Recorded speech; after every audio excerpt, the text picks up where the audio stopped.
مجزرة عظيمة، مذبحة دامية، كلما جاء المدد تتم إبادته، لم يبق أحد ممن جاء، ولا يعرف خبر ممن عاد، لم ير أعظم منها ولا أقسى.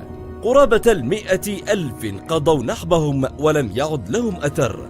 جاء العثمانيون لغزو اليمن بداية ب7,000 مقاتل، فأبيدوا، عززوا ب40,000 جندي فانتهوا جميعا، ثم جاء المدد ب40,000 آخرين تم محوهم، وسميت اليمن بعدها بمقبرة العثمانيين الذين غزوا الكثير من البلدان شرقا وغربا، وكانت لهم إمبراطورية عظيمة حكمت ل6 قرون من الزمن.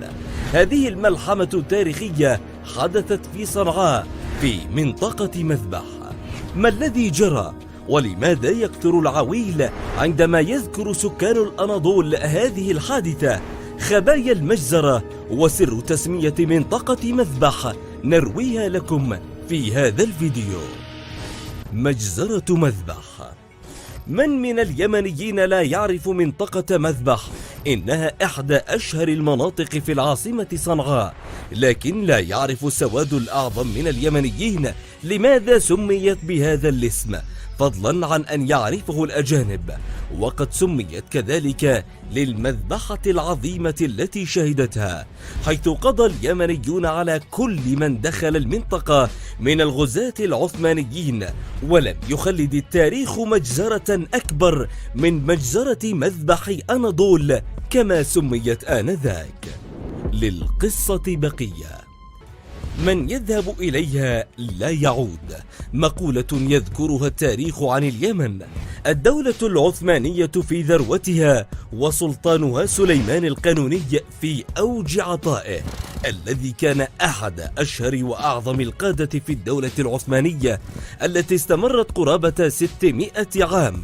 الدولة العثمانية عرفت اتساعا وانتشارا كبيرا في ظل حكم سليمان القانوني، وازداد اتساعها خصوصا في العالم العربي إلى أن أتى الدور على اليمن.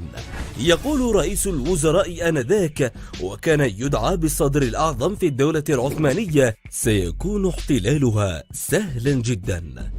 بالنظر إلى أنهم لم يواجهوا أي صعوبات في غزو البلاد العربية، فبدأ الجيش العثماني بالسيطرة على عدن، وبعدها مضيق باب المندب وهو الممر الاستراتيجي في المنطقة، ثم أرادوا أن يبسطوا سيطرتهم على الشمال اليمني بحجة تشكيل حزام أمني للدفاع عن أرض الحرمين من غارات البرتغاليين في عام 1538 للميلاد. في العادة كان العثمانيون يرسلون قرابة 5,000 جندي، قد يزيدون قليلا أو يقلون، وعندما أرادوا دخول اليمن أرسلوا 7,000 مقاتل، وخلال أسبوع واحد تم تصفيتهم، فبلغ الغيظ بتركيا مبلغه، وعززت بجيش يقدر ب40,000 جندي. قضى اليمنيون على الغالبية منهم، كاد الأتراك أن يخرجوا عن طورهم، بل لقد خرجوا وعززوا بجيش آخر قوامه 40,000 أيضا.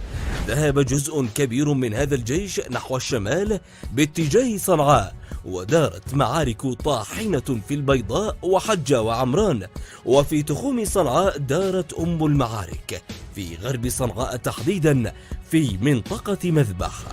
وصل أكثر من 25,000 مقاتل من العثمانيين، وبدأت المعارك الأشد ضراوة والأكثر خسارة للجيش العثماني، حيث قتل 12,000 جندي في يوم واحد. يا لها من إبادة جماعية. وأطلق على المنطقة اسم مذبح منذ ذلك اليوم.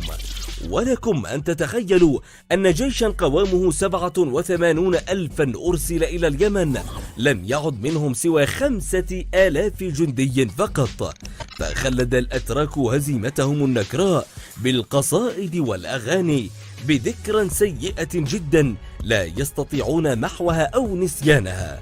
ويوجد ما لا يقل عن 7 أغاني شعبية للحادثة يواسي بها الأتراك أنفسهم، وتخلدت مقولة: اليمن مقبرة الغزاة.